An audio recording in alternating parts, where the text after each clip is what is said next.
ان dhammaan dadka daawanaya meel kasto ay dunida ay ka joogan aad baan idin salaamaya horta bila micnada bad qof isaga ma hadlo ujeedada muuqaalkan aan soo duubayna waxay tahay inaan kaga hadlo diiwaan gelinta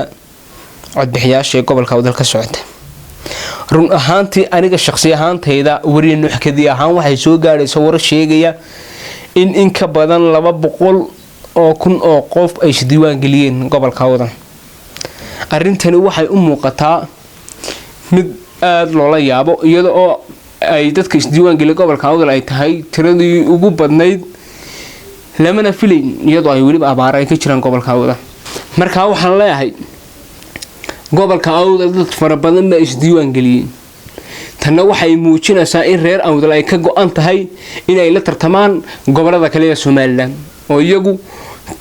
doonaya in tartanka ay ka wada qayb qaataan marka reer awdal aad baan ugu mahad celinayaa sida ay isku diiwaan geliyeen diiwaangelinta ay uga qayb qaateen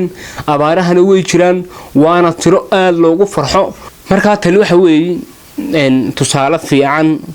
oo dadka gobolka awdal loo baahan yahay in laga daydo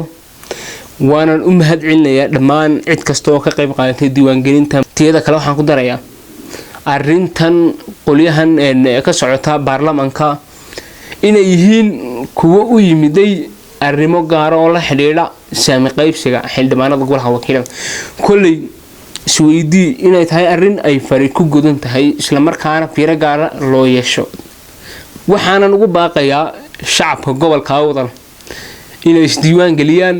isla markaana maanka maskaxda ay ku hayaan in ay ka badan yihiin gobolka Togdheer inta isdiiwaan gelisay waana astaan muujinaysa in guul la taaban karo uu soo hoyday gobolka wadal diiwaan gelinta codbixiyaashuna waa mid ay ku tartamayaan gobolada Soomaaliland marka gobolka wadal waa gobol ka tiro badan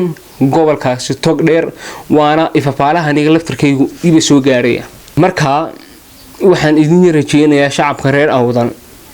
inaad arinta diiwaan gelinta codbixiyaasha fiiro gaar ah u yeelataan kana war haysaan isla markaana hadhow leedin ku qaldin 120 kun baad tihiin qayrna oo idin rajeynaa. Assalaamu calaykum waraxmatullaahi wabarakaatuh.